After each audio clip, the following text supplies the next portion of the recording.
بسم اللہ الرحمن الرحیم اللہم صلی علی سیدنا محمد وعلی آل سیدنا محمد واصحاب سیدنا محمد وبارک وسلم علیہ۔ آپ تمام بھائیوں کو السلام علیکم ورحمۃ اللہ وبرکاتہ۔ اللہ تعالیٰ سے دعا اللہ رب العالمین آپ سب کی زندگیوں کو خوشیوں سے بھر دے، اپنی رحمت نازل فرمائے، تکلیفوں اور پریشانیوں کو دور فرمائے اور آپ کے جائز اور نیک مقاصدن کو پورا فرمائے۔ آج جو ہماری گفتگو ہے اس گفتگو کے اندر ہم یہ بیان کریں گے کہ خواب کی تعبیر کن لوگوں سے پوچھنا ناجائز ہے، یعنی کون سے لوگ ہیں جن سے خواب کی تعبیر پوچھنی نہیں چاہیے، اور اس کے ساتھ ساتھ معبر اس کے اندر کن آداب کا پایا جانا ضروری ہے جو خواب کی تعبیر بیان کرے۔ تو ہم اپنی گفتگو کو مزید آگے بڑھائیں گے۔ آگے بڑھانے سے پہلے آپ تمام بھائیوں سے یہ درخواست کرتے ہیں کہ آپ ہمارے اس چینل کو سبسکرائب کریں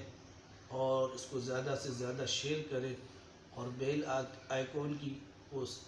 پریس کریں تاکہ ہماری ہر آنے والی ویڈیو آپ تک پہنچ سکے، اور اس کو زیادہ سے زیادہ شیئر کریں۔ معلوماتی ویڈیو ہے تاکہ ہر بھائی تک یہ معلومات پہنچ سکے۔ جیسے کہ میں نے عرض کیا کہ خواب کی تعبیر کن لوگوں سے پوچھنی نہیں چاہیے۔ حضرت امام جعفر صادق رضی اللہ تعالی عنہ فرماتے ہیں کہ 4 قسم کے لوگوں سے خواب کی تعبیر پوچھنا منع ہے، یعنی ان سے نہیں پوچھنی چاہیے۔ نمبر 1، بے دین، کیونکہ بے دین اپنے گناہوں کے باعث، فسق و فجور کے باعث اللہ کی بارگاہ سے، اللہ کی رحمت سے دور کر دیا جاتا ہے، اور اللہ کی نافرمانی کی وجہ سے راندہ درگاہ الہی ہو جاتا ہے۔ تو اس لیے بے دین لوگوں سے خواب کی تعبیر کیا پوچھی جائے گی، اور ان میں خیر و برکت کہاں؟ اس لیے خواب کی تعبیر نیک، صالح اور پارسا بندے سے پوچھنی چاہیے۔ نمبر 2، عورتوں سے،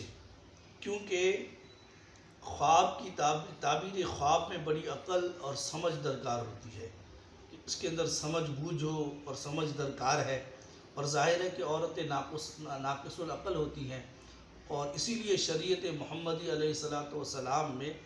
2 عورتوں کی گواہی ایک مرد کی گواہی کے قائم مقام رکھی گئی ہے۔ اسی طریقے سے جاہلوں سے، جو علم دین سے ناواقف ہوں، دنیاوی علوم جانتے ہوں، دنیاوی طور پر انہوں نے گریجویشن کی ہو اور زیادہ تعلیم حاصل کی ہو، لیکن چونکہ خواب کی تعبیر کے لیے علم تفسیر، علم حدیث کا جاننا ضروری ہے، تو اسی لیے ایسے لوگوں سے تعبیر نہیں پوچھنی چاہیے جو اس علم سے ناواقف ہو، یا اگر دنیاوی علوم ہے ان کے پاس اور اس کے ساتھ انہوں نے خواب کی تعبیر کے علم میں مہارت حاصل کی ہو، تو پھر ان سے پوچھنے میں کوئی مذائقہ نہیں ہے، کہ پھر ان سے پوچھنا جائز ہے۔ نمبر 4، دشمنوں سے، کیونکہ دشمن بھی خیر و برکت سے خالی ہوتے ہیں، نیز ان سے یہ اندیشہ ہوتا ہے کہ وہ خواب کی تعبیر بری بتا دے،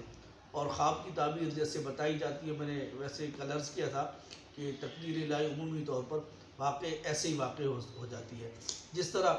سورہ یوسف کے اندر حضرت یوسف علیہ السلام نے ان سے فرمایا قُضِیَ الْأَمْرُ الَّذِی فِیہِ تَسْتَفْتِیَانِ، کہ اب یہ خواب کی تعبیر اسی طرح ظاہر ہوگی جس طرح میں نے اس کی تعبیر بیان کی ہے، کہ اللہ کا یہ فیصلہ نافذ ہو چکا ہے۔ تو ان 4 قسم کے کیٹیگریز کے جو لوگ ہیں ان سے خواب کی تعبیر پوچھنی نہیں چاہیے۔ نمبر 1، بے دین، عورت جو ناقص العقل ہوتی ہے اس وجہ سے، اسی طریقے سے جاہل سے، اور اسی طریقے سے دشمن، ان سے خواب کی تعبیر پوچھنا صحیح نہیں ہے، حضرت امام جعفر صادق رضی اللہ تعالیٰ عنہ نے فرمایا۔ اب خواب جس کو بیان کیا جاتا ہے، معبر جو خواب کی تعبیر بتانے والا ہوتا ہے، ان کے اندر کن آداب کا ہونا ضروری ہے۔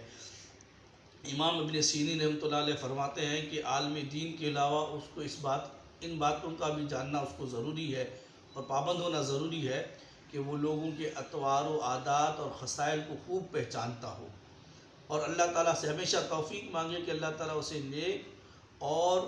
بھلائی کی بات اس کی زبان پر جاری رکھے، اور گناہوں سے وہ شخص بچتا رہے، اور لقمہ حرام کھانے سے اور بیہودہ باتوں سے اپنے آپ کو بچائے۔ اسی طریقے سے ابو حاتم اسمعی اور حضرت ابو المقدم روایت کرتے ہیں کہ حضرت امام ابن سیرین رحمۃ اللہ علیہ فرماتے ہیں کہ معبر کو چاہیے کہ وہ پہلے سائل کی بات کو اچھی طرح سنے، پھر اس کی تعبیر کو سمجھے اور اس میں غور و فکر کرے، پھر اس کے بعد اس کی تعبیر کو بیان کرے۔ اسی طرح فرماتے ہیں اگر کوئی بات بظاہر سخت ہے لیکن اس کے معنی صحیح ہوں تو پھر اس کے اندر غور و فکر کرے اور جس طرح کی تعبیر کا احتمال ہو پھر اس کے مطابق اس کی تعبیر کر دے۔ اسی طرح فرماتے ہیں کہ اگر خواب کے اندر کوئی درمیان میں فضول چیز ہو رہی ہو، جسے خواب بیان کرنے والا اپنا خواب بیان کر رہا ہے اور معبر دیکھ رہا ہے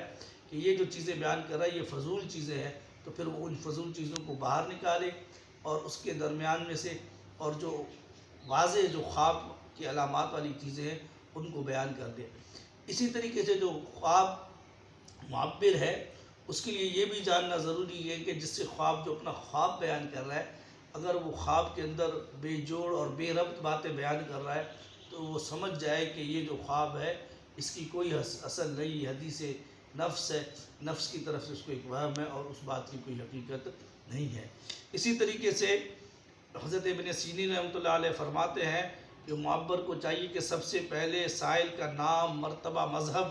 اور سیرت، خصلت اور عقل و فہم معلوم کرے،